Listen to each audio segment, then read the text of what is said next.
there's a story that's not being told. The story of Jerusalem, Judea, and Samaria. The world has condemned it as the occupied West Bank. Could it be the biblical and historical heartland of Israel? Hear the miraculous stories of true pioneers who have dedicated their lives to the restoration of this land. Discover what's being hidden by mainstream news and media. Experience extraordinary places that few people even know exist. Join us for the Joshua and Caleb Report, stories from the heartland of Israel. Michael, Luria, fantastic to be here with you. We're in the community, guys, just to give the film just an update on where we are. We're in the community of Pnei Kedem with Michael Luria. We're excited to talk to Michael just about his personal story and just this community, being actually a part of the founding of this community and as well as taking it into the farms. We're talking about a Jew settling in Judea. That's the most fantastic thing, and I think the world needs to know about that. The world needs to know that there's actually Jews back in Judea. That's like my punchline to this entire thing with you is going to be, you're a Jew living in Judea. We're talking about something from 2000 way back. We're talking way back. When did Jews first come to Judea? I mean, you don't even know. Like, this is. So I grew up in Australia, like I said, and we were raised in a very Zionistic manner in a religious movement called Bnei Kedem. And I ended up making Aliyah in 1987, 1988, and I went straight, I was in yeshiva, I learned in yeshiva, then I went to the army. I joined the paratrooper corps, the Nachal Brigade, which was foot soldiers and paratrooping as well. And what I liked about that actually probably set me on a path where I am today, because I found this group of people that decided to join the army, where they were actually together with the army. They went to the kibbutz and worked the land on the kibbutz and went to the yeshiva to learn the Torah. And I like that whole idea, whatever I was brought up on, which was love for the land of Israel, working the land of Israel, love for the Torah of the Jewish people, and just the love of Israel, the nation, and serving in the army. You couldn't get a better combination. I wasn't really interested in, agriculture or farming or definitely not establishing a new settlement. And then I sort of was interested. I said, you know what, I'm sort of interested, and I tried to look up some places, and I found this guy who was an old friend of mine, and he said, I'm trying to start this place, not here, near Ofra. Okay. I don't know if you've been near Ofra before, so there's a place about 1 kilometre south of Ofra.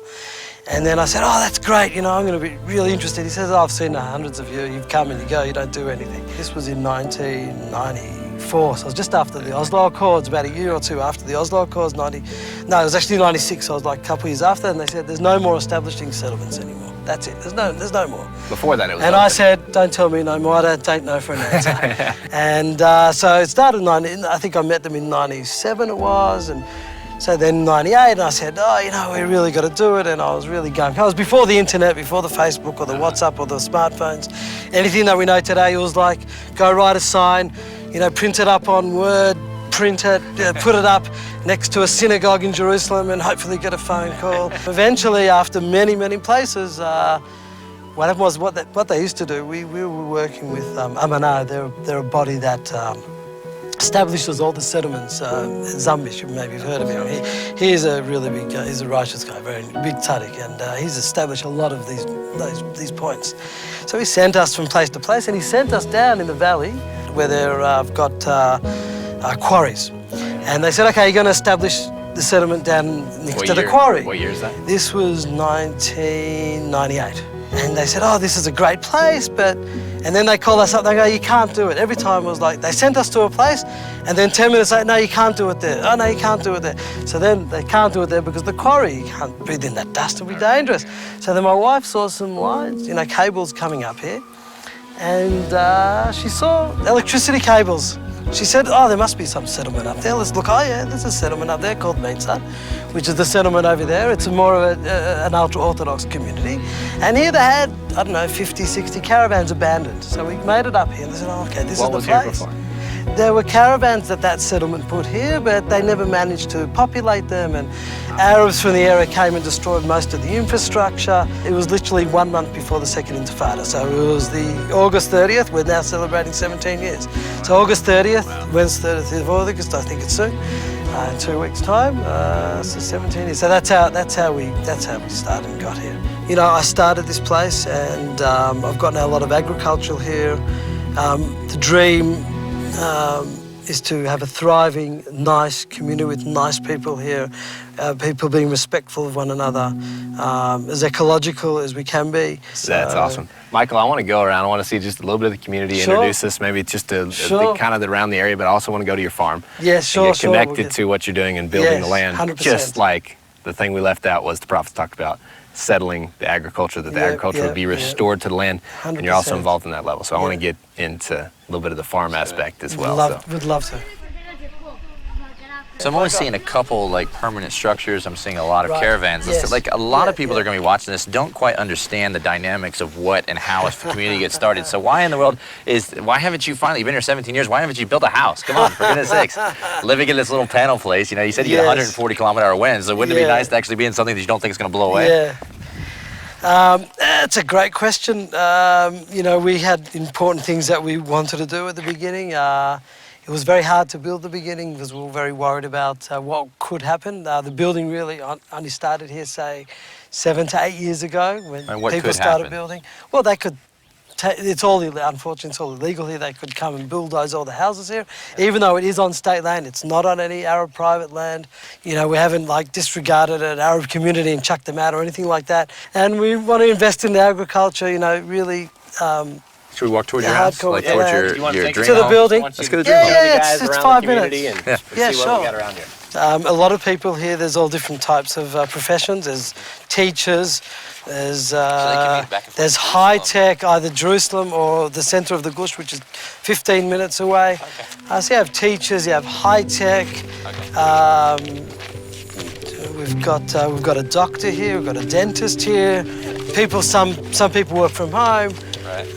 All different types of professions. I'm personally a real estate agent. There's also another house that was You're a real estate agent? I'm a real estate agent and farmer as well. Nice. So, question, Over here, this is my house building. That's your house? Nice. Yeah. So wait a second, so the lower level's done. The lower level's almost done. If you want, we can go and have a... Do you want to have a look, a peek inside? They're working now? Yeah, they're working. You know, we've been debating the best house and nicest... try to build the nicest house possible.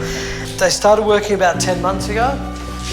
So there's some progress here.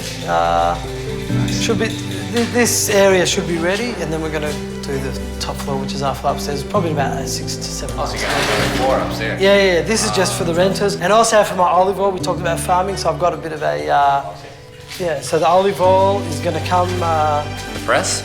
No, there won't be a press. It'll be an olive oil makhzan, which is a storage place. Okay, you can go left, it'll be easier, I think.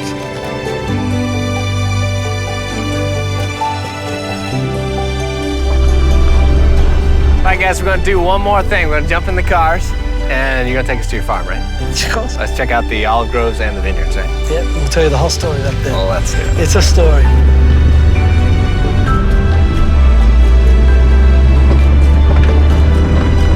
To go to, not the middle, go to the end, and we'll just go left as far as it can Keep go. going up here to the very end, Luke, and then we'll take a left. The very end of the olive grove. On the left, go to the very end. And we'll talk about how this all happened. I still look at it, I don't understand. I really don't understand. How many trees do you have here? 1,100. 1,100. They look About 30 now. They look pretty young. It's a hard start. 17 years ago now. Nah, they're 10 years old. 10 years. You got to understand it. If you look around, there was absolutely nothing. The Arabs used to cross, okay? Our yellow gate, every single day with the sheep. I got nothing against Arabs, but you know, it can lead to problems. They look, they're there, then they can cause harm. So this project, I think, in my eyes, together with the sheep farm on the other side, is something it's a personal miracle almost. It really is. Wow. It really is. So the guy said, you got to plant. So we said, okay, fine. So we got some help, assistance, and we said olive trees. Someone said plant olive trees. We planted over there in 2002. The Arabs came with we didn't have it fenced in. It wasn't very professional. We were paying 7.5 shekels, which is $2 a cube of litre of water, cube water. It was insane. I mean, it was just ridiculous. I didn't know what I was doing. I had really, today I have a little bit more knowledge, then I had absolutely no idea. But we're connected to the land, we're excited. I got some investors, my friends. We were connected to the land, we're happy. We didn't know what we were doing. The Arabs came, they destroyed everything in my field, my friend's field, 1,000 trees just gone overnight. They destroyed it, they cut it down, they this, they that, the other. Then there was the disengagement, unfortunately, of Gush Katif, which you've heard of in 2005, which was 12 years ago. So just after that, the Chativa Tashfut, which is the settlement division of the Jewish agency that are located in Jerusalem, who have helped the Jewish people come back to Israel since the last 100 plus years. So they also now help, the settlement division helps us, helps us guys here. And they said, you know what? Because of the disengagement plan, the thing is now is to grab as much land as possible. State land, let's grab it. There's a lot of state land, it's empty. So they said 50 dunam to every agriculture, every farmer. I'm a farmer like I'm an astronaut. But I planted, they go, okay, yeah, they brought these guys from Efrat and this one and that one. And they said, you got to plant olives. That's how we got to the olives. Olives was a bit of a mistake because we're high altitude, the winds here are mad. We're 950 here, we're 950 meters above sea level, okay? It's cold here at night during the winter, during the summer. We planted these olives. I sort of neglected the field, so, you know, unfortunately it wasn't the best. And then I decided to go organic and to really hop into it. I straightened up all the trees. You don't see them here because I started taking them out because the trees are fairly straight. And I said, you know, the olives are taking a very long time, you know, with all due respect. But we're 950 metres above sea level. So I looked for a partner. I said, grapes, it's going to work here. I don't know. It could work. It may work. With God's help, it'll work. We'll do what we have to do. I found a partner. I was a new guy here on this settlement. He was like working for the nature reserve. I said, oh, maybe you'll be okay. You work in the green. Maybe you'll do it. Want to be no one wants to be my partner. He says, okay, sounds good. So he been my partner. We planted the 3 dunam. We'll go see it. Maybe we'll walk down there. Yes, yeah. Walk down there. So we planted the 3 dunam. Just down here. As a guinea pig. We said, okay, let's see what happens. So then we decided to plant these little sticks in January of 2010. And lo and behold, they go to sleep during the winter, as you know. And in the spring, in April, a couple of months later, they woke up and these babies started growing 1/2 metre, 2 metres. All the farmers who laughed at me and said I was a madman. You have to be a madman in order to do stuff like that. And guys, they started growing, and as you can see,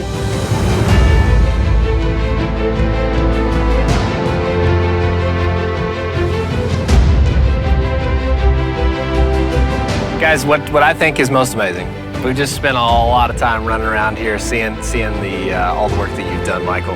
And what I believe is most amazing about it, for one, we already talked about this. You're a Jewish man living in Judea. I just can't, like, the world needs to know that. This is where you're supposed to be. That's a miracle in itself. itself. A miracle in itself. Two, we've got, Michael, you are facilitating a return to the land, a community being established, which is like number 2 on the big list here. You get the return happening, you're building the communities. And number 3, you're part of the agricultural redemption. Like I was talking to a Jewish man the other day and he says, everybody needs to do a little bit more than they can, and then we'll see this redemption come. And I believe that's you. You're doing a little bit more than is possible. Obviously, how in the world is it possible to be involved in the agriculture, involved in building the communities, involved in the return of the Jewish people to the land of Israel? So I just want to say, Caleb and I both, amazing. Thank you for doing what you're doing, and we just say much success to you and the work that you're doing here in the land. So much success to you.